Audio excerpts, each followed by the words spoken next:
como é que a gente vê o futuro da educação nesse mundo que está mudando, né? Eu vou aproveitar nesse mundo que está mudando. A gente ouviu hoje durante o dia aqui algumas colocações sobre números de emprego. A Vale falou, o Fábio agora da Google coloca muitas estatísticas sobre empregos, habilidades e competências, né? E todo mundo fala sobre inteligência artificial e como que isso está mudando as necessidades das profissões.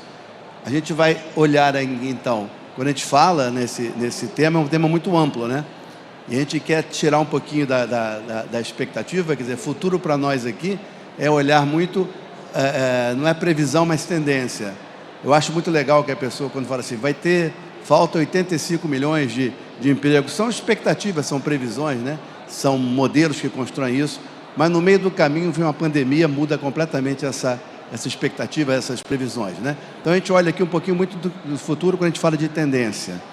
E hoje se usa muito o futuro, e a gente vai estar falando de futuro aqui em todo o evento, tem um espaço ali chamado Eu do Futuro, né? E por que a gente fala isso? Porque enquanto indivíduo, né, a gente traz sempre para a gente que o futuro é sempre alguma coisa melhor. A gente faz várias pesquisas, vocês vão ver, e a pessoa fala assim, como é que você vê o futuro do país? Vai ser muito ruim. Como é que você vê o futuro da tua cidade? Muito ruim. Mas quando você fala como é que você vê o seu futuro, você sempre se coloca numa projeção de um futuro melhor, né? Se a gente está doente, a gente acha que vai melhorar. Então, quando a gente olha aqui nesse futuro, é muito nessa realidade, né? Como é que eu trabalho para o futuro, como é que eu educo para o futuro para me tornar melhor, mais eficiente, mais feliz, enfim, ter uma vida melhor. E quando eu falo em educação, aí seria um universo de a gente trabalhar aqui, né? Então a gente quer restringir isso um pouquinho muito naquilo que boa parte da educação ao longo da história foi feita, que é educar para o trabalho, né? Você vem, faz um ensino lá infantil, se você tiver sorte de entrar no ensino infantil, faz o ensino fundamental, o ensino médio, se gradua, faz para a graduação, para quê? Para trabalhar, né? Para gerar riqueza. Então a gente está olhando aqui muito esse lado de como é que a gente trabalha, como é que a gente olha a educação preparando para o trabalho. E aí a gente conta um pouquinho dessa história, né? Que foi isso ao longo do tempo, né? Como é que foi essa evolução da educação, dessa educação, né? Ela é uma evolução que se dá muito focada no que era o trabalho, né? Então o trabalho e as profissões eram muito definidos por entregas muito claras, né? E por ferramentas que eram disponíveis naquele determinado momento histórico, né? Quando eu trago aqui no início, né, quer dizer, lá você numa antiguidade, você vai ter um primeiro processo. Eu tenho uma habilidade, a minha ferramenta, a minha mão lá, que eu começo a catar alguma coisa para eu comer, para eu sobreviver, né? E a gente vai evoluindo enquanto indivíduo, enquanto ser humano, né? E a gente começa a descobrir algumas ferramentas, né? Então o homem lá descobre como é que faz o fogo, alguém vai ensinar isso, como é que faz o fogo, né? Então essa é uma habilidade que a gente chama de quase que um adestramento, né? A gente sempre ensinou as pessoas a fazerem alguma coisa repetitiva e aquela habilidade que a gente em algum momento descobriu, que a gente passa então a transmitir, né? Esse era o nosso processo tradicional, isso de milênios, né? É nesse processo que vai evoluindo a ferramenta, e a gente fala, quando a gente fala a evolução da ferramenta aqui, é tecnologia, né? Alguém descobre lá um tridente, né? Uma maneira qualquer mais fácil de trabalhar a terra ou trabalhar a pedra, enfim, e isso se torna uma ferramenta, e eu tenho que ensinar a utilizar essa ferramenta. Não é muito diferente do que a gente viu hoje aqui a Google falando agora, né? Tem uma ferramenta, uma nova tecnologia, eu estou ensinando a utilizá-la, né? O que vai mudando ao longo desse tempo, né, é que a gente vai, cada vez com essa tecnologia, precisando de menos energia, né?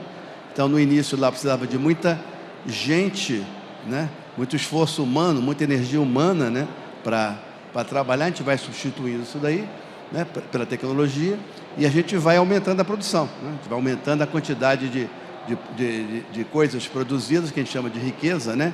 A gente ouviu falar em PIB, em produção, em produtividade, no fundo derivado dessa soma de trabalho, né, de pessoas mais tecnologia. E essa é uma forma que a gente veio sempre educando, né? Tem aquela última imagem famosa do Chaplin, é o único jeito que ele tinha de se divertir numa linha de produção, que ele tinha que apertar parafuso o dia inteiro, era talvez dançando e pulando, né? Essa era a visão do trabalho. O trabalho era algo repetitivo, que eu faço a minha jornada de trabalho, ganho meu dinheiro, aí vou me divertir, né? essa é uma característica daquilo que a gente fala até o momento, né? Quer dizer, qual é a evolução desse processo? É que muitos poucos criam, né? Alguns que criam, mas muitos executam, né? Isso vai diminuindo os que executam ao longo do tempo. A quantidade de energia despendida por essas pessoas também diminui. Então, a gente fala muito hoje de que vai faltar emprego, né? Mas ou seja, a tecnologia substitui empregos, mas ao longo da história o que a tecnologia substituiu foi jornada de trabalho, né? Hoje você trabalhava 150 anos atrás, trabalhava uma jornada tradicional de 14 horas por dia em média. Essa era a jornada de um trabalhador, e hoje se trabalha menos do que isso, talvez mais do que a gente desejaria, mas trabalha menos do que isso como média, né? Então, essa é uma mudança, né, de benefício, né? Então, mas mesmo assim são trabalhos que são executados de forma mais repetitiva. A diferença agora, nesse processo novo, né, é que se antes eu tinha, eu vou falar a diferença daqui a pouquinho, mas eu tinha uma necessidade de aumento dessa tecnologia, sempre me levava a uma produção em escala e repetitiva, né? Então a gente não vai ver, a gente vai ver uma linha de montagem de um automóvel normalmente igual e semelhante, quer dizer, então eu restringo a capacidade de criação para aumentar no ganho econômico, né? E aí tem um momento de salto, esse gráfico muitos conhecem, né? Tem um momento de salto muito amplo, recente, que é quando você começa a aumentar a capacidade de processamento e de armazenagem de dados de computadores, né? E essa é uma realidade dos últimos, aí eu não falo nem de década, nem de menos de uma década, você tem um salto extraordinário. E aí, nesse momento desse salto, é que você muda radicalmente e você começa a falar em inteligência artificial. Por quê? Porque eu consigo manipular dados e processar dados ao mesmo tempo. Isso não era, não era um fato disponível, ou seja, não existia capacidade de processamento de dados. O ser humano não tem essa capacidade, né? Então, se a gente consegue aqui, eu consigo prestar atenção no que eu estou vendo aqui, eu não consigo prestar atenção ao mesmo tempo que está acontecendo do lado, e isso hoje se consegue de uma forma disponível e muito barata, né? Essa jornada, essa mudança, né, faz com que você vai ter uma velocidade muito mais rápida de implementação das tecnologias, e essa implementação, que se antes você dizia que numa determinada espaço de tempo, numa geração, você mudava uma ferramenta e um conhecimento, hoje se muda isso em menos de uma década, né? Então, se eu sabia que uma tecnologia estava crescente há 30 anos atrás, eu sabia que daqui a algum tempo ela ia ser utilizada, eu precisava ensinar e formar pessoas, né? E aquilo teria um emprego que duraria 15 anos, pelo menos 15, 20 anos, naquele grau de conhecimento. Hoje isso não é verdade, né? Hoje a tecnologia que existe hoje, que o Fábio mostrou aqui da Google, né? Talvez daqui alguém que seja mais jovem aqui, vou estudar esse negócio porque eu vou ter um emprego. Aí ele vai começar a estudar, daqui a 5 anos essa tecnologia já não existe, já foi ultrapassada, e como é que ele fica, né? Então, essa mudança muito rápida, né, nas habilidades que a gente necessita para se colocar no mercado de trabalho. Esse é um estudo da McKinsey, não sei se dá para ver com clareza, mas é um estudo da McKinsey, que é uma instituição tradicional nesse tipo de previsão de futuro de trabalho, né? Esse é um estudo de 2 meses atrás, e ele tenta mostrar o que está acontecendo com a tendência para daqui a 7 anos, né? 2030. Então, é um crescimento enorme de profissionais em algumas áreas, né, que vão ser carentes de pessoas em função de mudanças tecnológicas, e outras áreas que vão perder, né? Então, a gente olha que quem perde ali são as posições mais tradicionais, né, e mais repetitivas, né?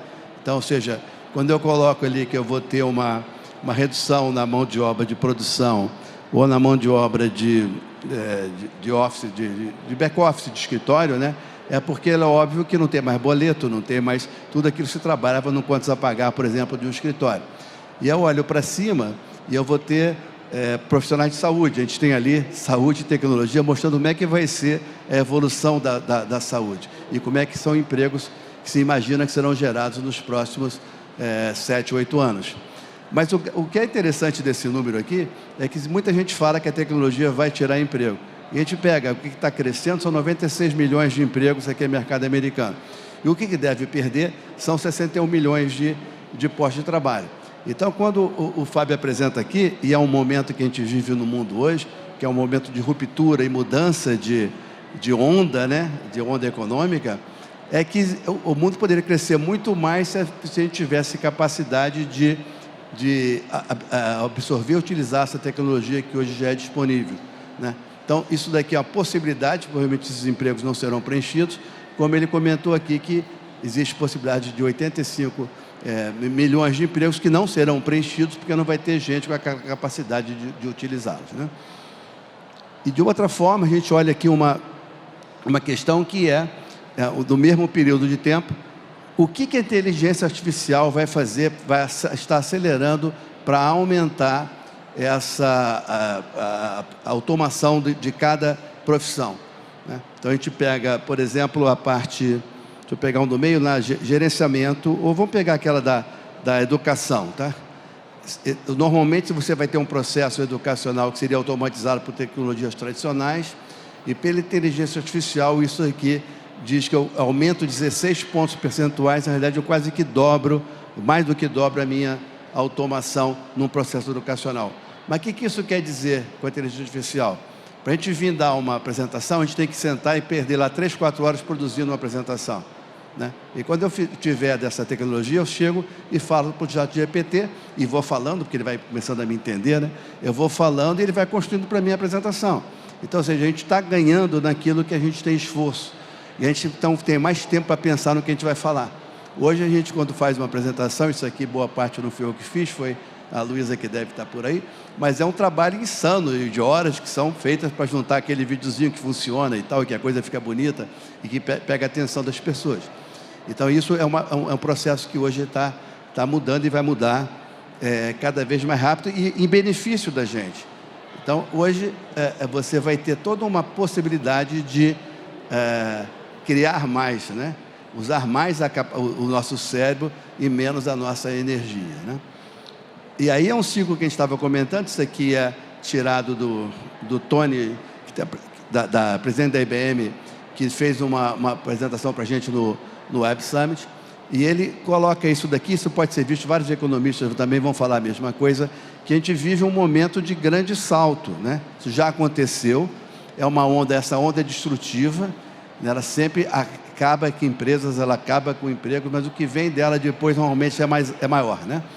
E essa é uma onda que vai ter uma possibilidade enorme de crescimento de PIB mundial, de produtividade, de riqueza. Basta a gente, enquanto ser humano, saber não fazer guerra e usar isso de uma forma melhor para todos. Mas a possibilidade é derivada dessa expansão da tecnologia e, fundamentalmente, da chamada inteligência artificial. Então, como consequência, né, a gente vai ter uma forma diferente, né, onde muitos vão poder mais criar e poucos vão precisar executar. No mundo mais automatizado, eu tenho mais tempo para exercer aquilo que eu sou melhor em termos de capacidade intelectual e preciso despender menos tempo em execução, que era toda a história do trabalho até hoje, né? E de uma outra maneira, não preciso mais ser repetitivo para ser produtivo. Você pega hoje uma linha de montagem de uma Porsche, ela monta um carro diferente, um atrás do outro.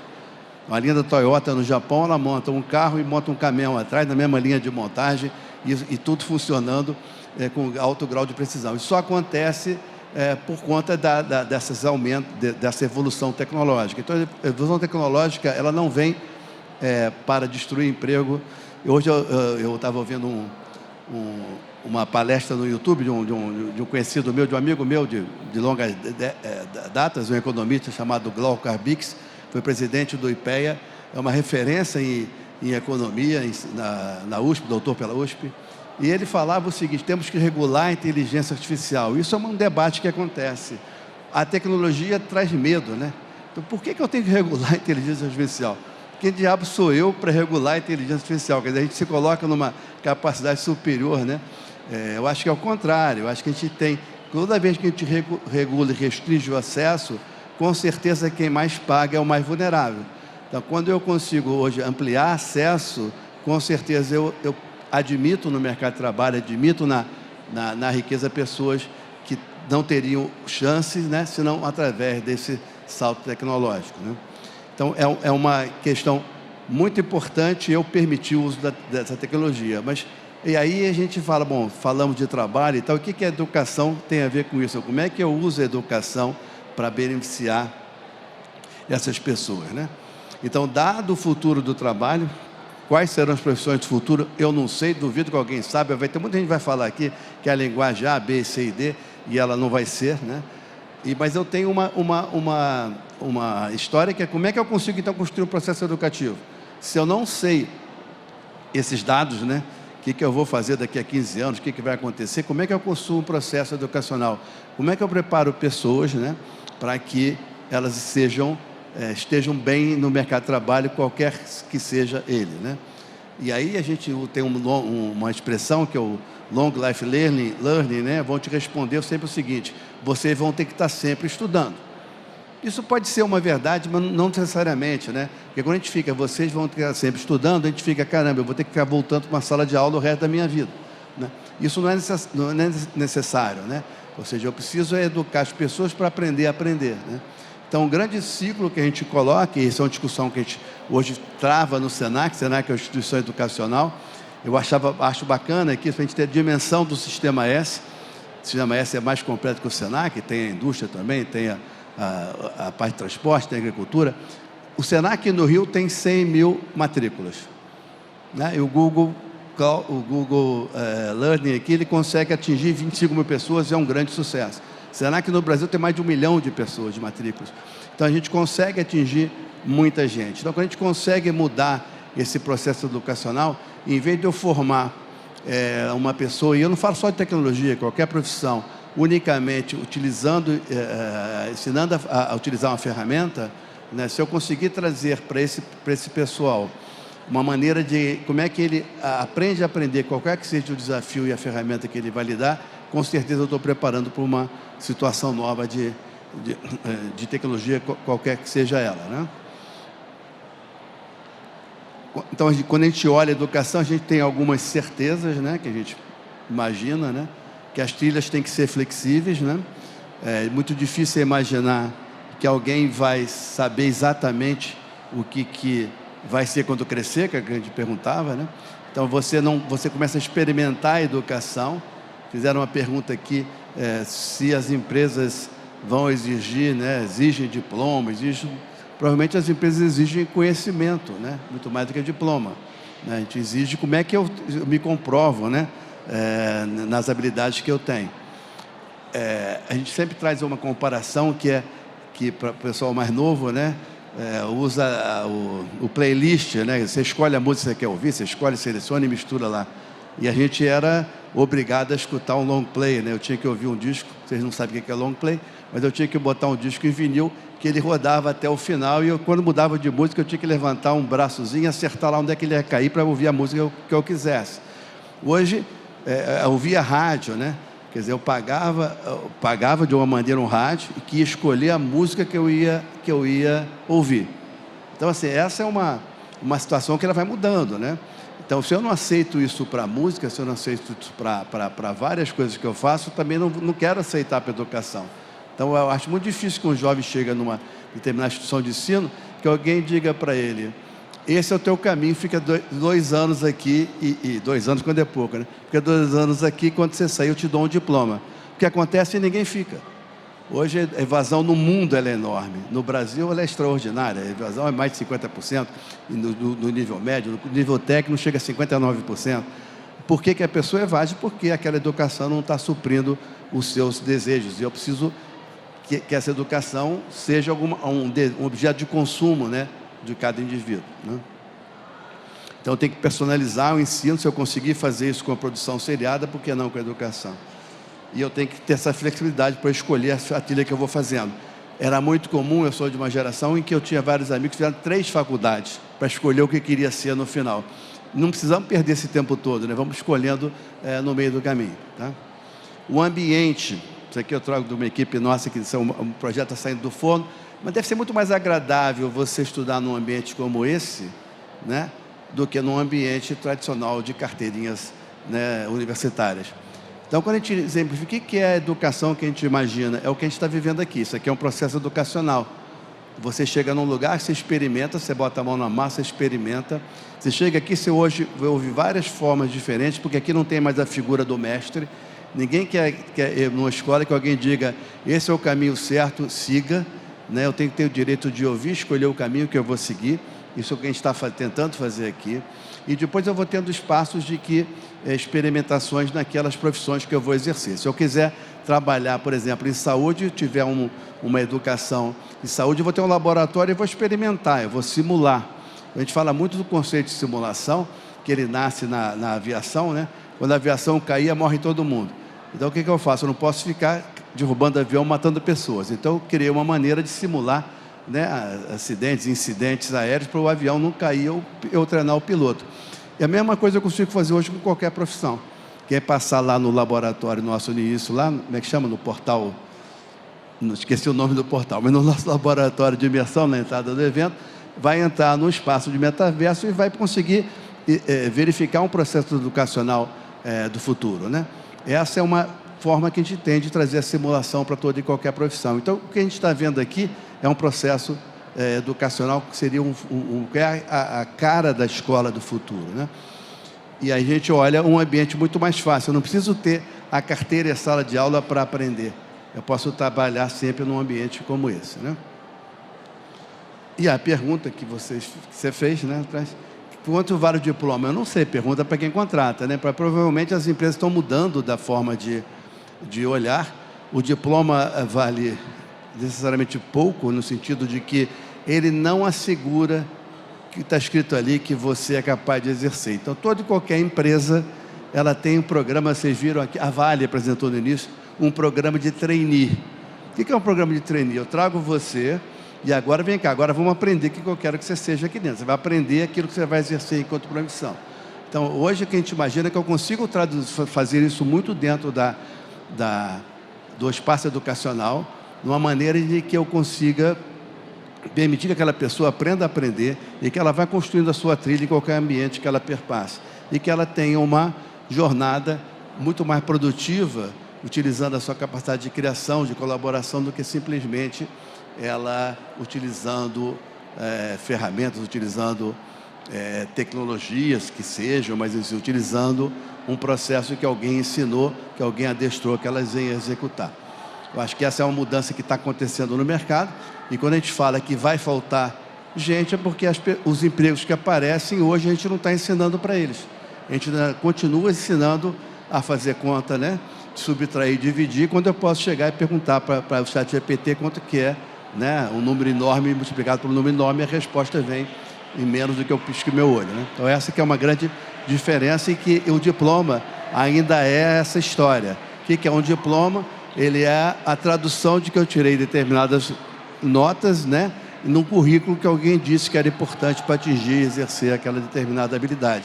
Hoje não é mais isso, né? Então eu vou criando uma colcha de retalhos de habilidades que me tornam um ser diferente do outro.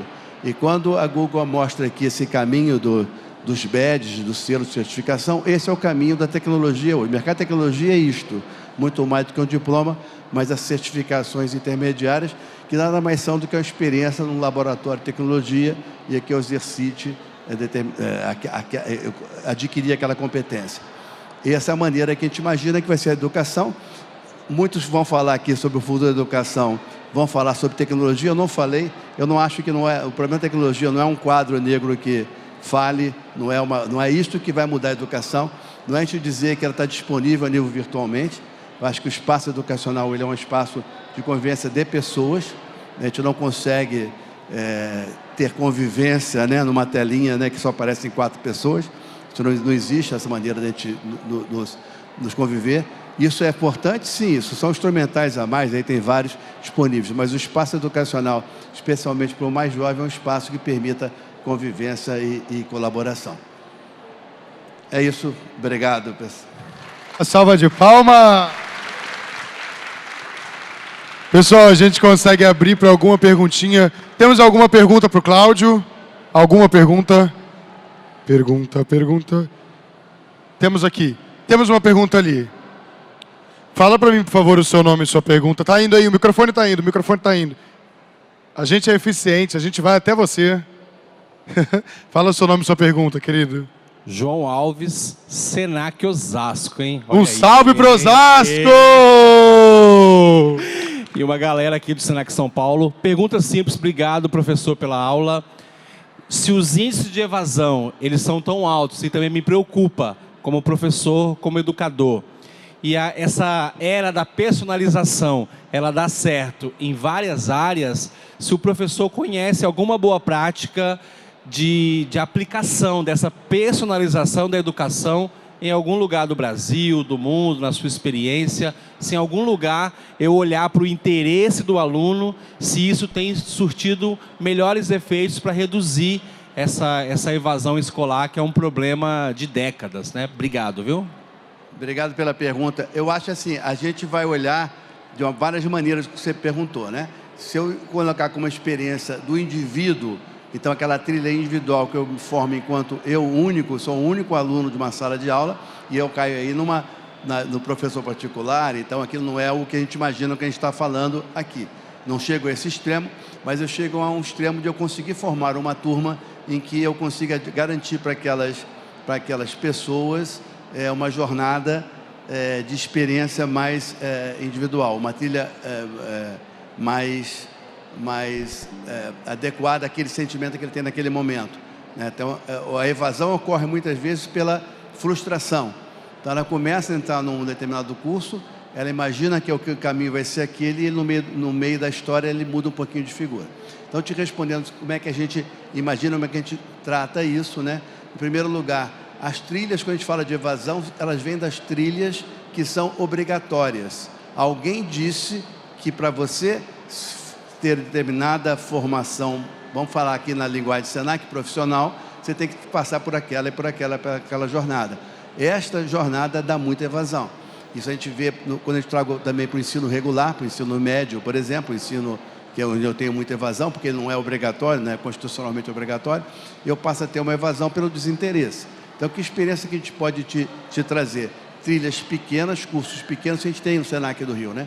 Cursos pequenos em que eu consiga misturar de um para outro. Estou vendo o Gutierrez aqui, você apresentou lá sobre mercado de trabalho e tecnologia. O que a gente está montando em tecnologia? É uma trilha que não é uma trilha reta, tá? Você vai fazendo você vai montando. Você faz um curso de Excel, você vem aqui, passa pelo Power BI, faz uma experiência em determinada linguagem, daquela linguagem você passa para o banco de dados, você vai tornando a sua trilha. O que você tem até no final? Um diploma? Talvez valha muito pouco, mas você tem uma sequência de certificações e tem as suas experimentações, e isso a gente tem uma evasão muito baixa. Tem um curso nosso aqui que está formando hoje, uma experiência em gastronomia, né, com evasão zero, em um curso de baixa renda. Então, é uma experiência quando a gente tem uma redução muito, muito importante da jornada, e quando a gente não faz um processo repetitivo, a gente deixa de ensinar técnica e a gente passa a ensinar desafios. Acho que a pessoa gosta dessa história. Eu quero vencer um desafio, eu quero gerar uma competição. Então, o ambiente ele é muito diferente. A gente está inaugurando unidades agora que não tem carteira universitária. Eu acho que isso já muda muito a vontade de você assistir a uma aula, né? Você vai usufruir daquele espaço muito mais do que ouvir um mestre falando, né?